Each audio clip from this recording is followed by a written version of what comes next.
Beef tenderloin is a leaner cut of beef and less flavorful than prime rib as it has way less fat. Aged red wines where the tannin has softened, like Bordeaux, Cabernet Sauvignon, Merlot, and aged Brunello or a Ribera del Duero, round up my top pairings with beef tenderloin. Meanwhile, subtle red wines with softer tannins such as Pinot Noir, Malbec, and Chianti also make for excellent choices. My first pairing is Bordeaux and beef tenderloin pairing, and I give this 4.5 out of 5 stars. A right bank Bordeaux is our first choice as the dominant grape will be Merlot, and thus the wine should come across as a touch softer than left bank Bordeaux. The wine should be fully mature for this pairing to work as you want that soft tannin to kiss your taste buds gently. A young Bordeaux is going to have too much tannin for beef tenderloin as there just isn't enough fat to soften that tannin in the bottle. So save those younger Bordeaux for a prime rib steak or cellar it until it goes along great with beef tenderloin. Bordeaux is made for food as it is a blend of various grapes such as Merlot,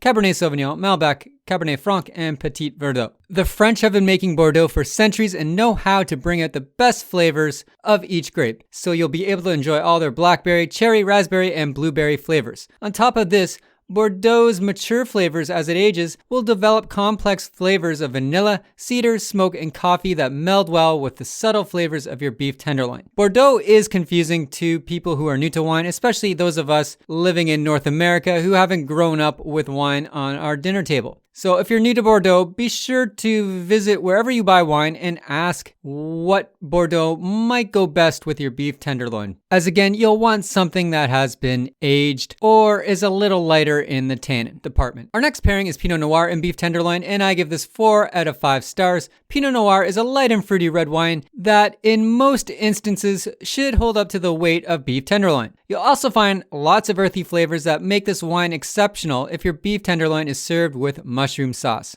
Notes of strawberry, cranberry, and cherry will keep you smiling and your mouth in heaven as you enjoy each bite and sip of your food and wine. If the tenderloin is wrapped in bacon, Pinot Noir makes for an excellent pairing as the earthy notes found in the Pinot Noir complement the sweet but earthy bacon flavors. The light and fruity acidity found in Pinot Noir also makes a great foil against the saltiness of beef tenderloin wrapped in bacon. But again, Pinot Noir is fantastic with beef tenderloin on its own. Pinot Noir is a little easier to buy than Bordeaux. You have to watch out for Pinot Noir because it is dependent on the year it was grown. You can have some pretty uninspiring Pinot Noirs in a lot of instances if you don't know what you're buying. In general, if you're new to wine, it's sort of safe to go out and just blind buy a Pinot Noir. But again, I would go out and ask and explain to whoever you're buying the wine from that you're having beef tenderloin and you just want something light, fruity, a bit earthy, and delicious. Our next pairing is Cabernet Sauvignon and beef tenderloin, and I give this 4 out of 5 stars. In this instance, again, you'll want a Cabernet Sauvignon that has been aged and in its prime. Beef tenderloin is not a fatty cut of meat, so it won't do a good job of softening the tannin found in a young Cabernet Sauvignon. As a result, you'll have to probably pay a little bit more for an aged Cabernet Sauvignon, or you'll have to buy it young and age it naturally. You want to do this as a young Cabernet Sauvignon will overshadow the tenderloin, and this is unfortunate as beef tenderloin is an expensive cut of meat. So if you have a young bottle of Cabernet Sauvignon and you want to drink it right away, go for prime rib or a fattier cut of beef. Keep it away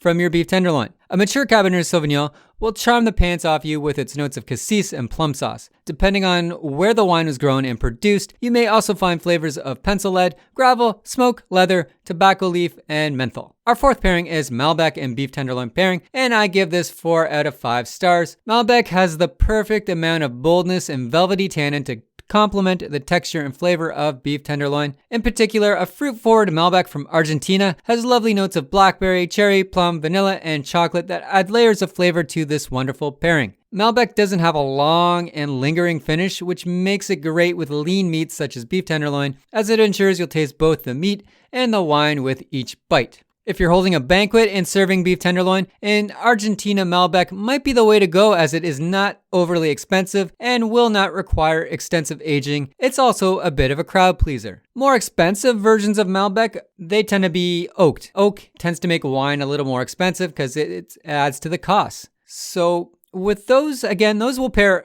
Those will be great with beef tenderloin. But again, you want to make sure they are aged. When you add oak, you add tannin. So you want those tannins to be smoothed out before you kind of go into the beef tenderloin world. A French Malbec might also go with beef tenderloin. I'm always hesitant to recommend it unless you really know your French wines. French Malbec is less fruit forward. It's a little more savory. It has kind of like a bacon lunch meat kind of flavor to it, which is hard to describe. But it's a little more savory, a little more herbal than Argentina Malbec. Not as much as a crowd pleaser. So in this instance, I would stick to Argentina Malbec. And our final pairing is a Spanish red wine, and it's called Ribera del Duero Reserva. So this is a wine from Spain, and it has an earthy and toasty component that makes it perfect with a healthy medallion of beef tenderloin served with a dab of au jus. The balanced tannin and acidity provide the right amount of body to stand up to the proteins of the beef tenderloin without overshadowing the subtle flavors of this cut of beef. Reserva Ribera del Duero also provides a velvety mouthfeel, and the black cherry and blackberry flavors come off as refreshing against the leanness of the beef tenderloin. I give this 3.5 out of 5 stars. A lot of Ribera del Duero Reservas are going to vary in quality. Most of them are excellent, but they all kind of have different blends of grapes, so you might not know what you're getting into. Again, it's more of a complicated wine compared to something like Cabernet Sauvignon or Malbec or Pinot Noir, which is like usually a single variety. So I would again ask around what Ribera del Duero you would want to buy when you pick this red wine up. For more pairings for beef tenderloin or any cut of beef, be sure to visit my website. I have a nice little search engine. You just type in the food or the wine, and the search engine spits out the top results all ranked with stars. Details are below, and until next time, cheers.